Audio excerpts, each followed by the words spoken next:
Bonjour Monsieur Sed. Bonjour Madame Martin. Comment vous allez ce matin? On ne se plaint pas. Ok, D'accord, c'est très bien. Je continue de parcourir SPO, santé physique optimale en 222 conseils ludiques et je tombe sur des éléments que je n'arrive pas à comprendre.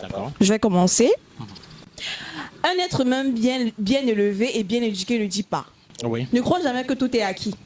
Une santé physique optimale doit être la première certitude. Oui. J'ai une question, monsieur. Oui. Est-ce que la quête de cette santé physique optimale ne peut pas causer des frustrations ou du stress chez les personnes qui la recherchent?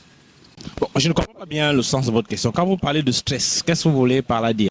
Le stress dans la mesure où les personnes veulent bien être en santé, veulent bien améliorer leurs conditions d'hygiène, mais ils n'ont pas cette possibilité. Et au travers ils voient des personnes qui arrivent tant bien que mal à le faire, mais ils n'arrivent pas, ils n'ont pas la capacité. Bon, ça crée un stress chez eux. Et qu'est-ce qui bloque? C'est cette absence de maîtrise de comment y arriver ou bien Je pense que c'est ça. Je pense que c'est ça. Ouais, justement, quand je le dis, je dis qu'en réalité, un être humain, Madame Martinale, je suis un être humain bien éduqué, bien élevé.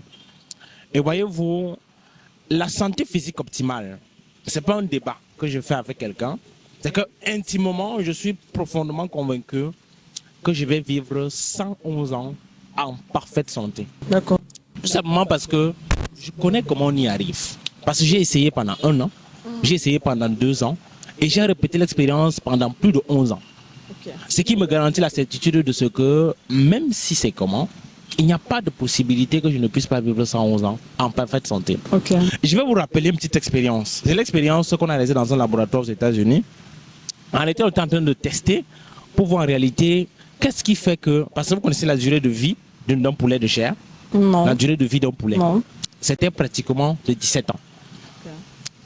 Et on a mené cette expérience-là. Ça veut dire qu'on a prélevé une cuisse de poulet qu'on a amené en laboratoire et on a débarrassé cette cuisse de poulet-là de toutes les impuretés, de tous les déchets. Et on s'est rendu compte que 44 ans après, la cuisse de poulet était encore bien portante et bien vivante. Et ils ont dû abandonner l'expérience parce qu'ils se sont rendus compte que si après 44 ans, la poulet de chair continuait à vivre normalement, on pouvait prolonger l'expérience jusqu'à 1000 ans. Parce que les mêmes conditions devraient forcément produire les mêmes résultats. Malheureusement, nous vivons dans une société où les gens ne sont pas conscients de ce que ça implique de pouvoir vivre le plus longtemps possible. Parce qu'ils ont comme l'impression que c'est quelque chose qui est difficilement atteignable. C'est pour ça que quand vous dites par exemple qu'il y a des gens qui stressent, ils stressent parce qu'ils n'ont pas la connaissance. Si vous êtes dans un véhicule que vous ne connaissez pas la maîtrise de la conduite de ce véhicule-là, forcément c'est un stress qui vous conduit. C'est un stress. Mais quand vous maîtrisez déjà que voilà, il faut que j'appuie comme ça, il faut que... Et à force de répéter aussi cette expérience, ce n'est plus vous qui contrôlez ça avec votre conscience. Ça devient un geste automatique contrôlé par votre subconscient. Donc à force que les gens maîtrisent la conduite optimale de leur véhicule corporel, ils apprennent cette technique-là et qu'ils commencent à mettre en pratique. Parce que le véritable succès réside dans la pratique.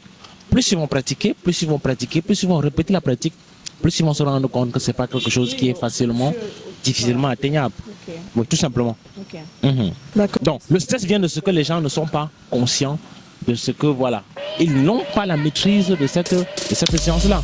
Apprenez et commencez à pratiquer et ça va devenir un geste automatique, tout simplement. D'accord, merci Monsieur Sed. Je vous en prie, Madame Martinale.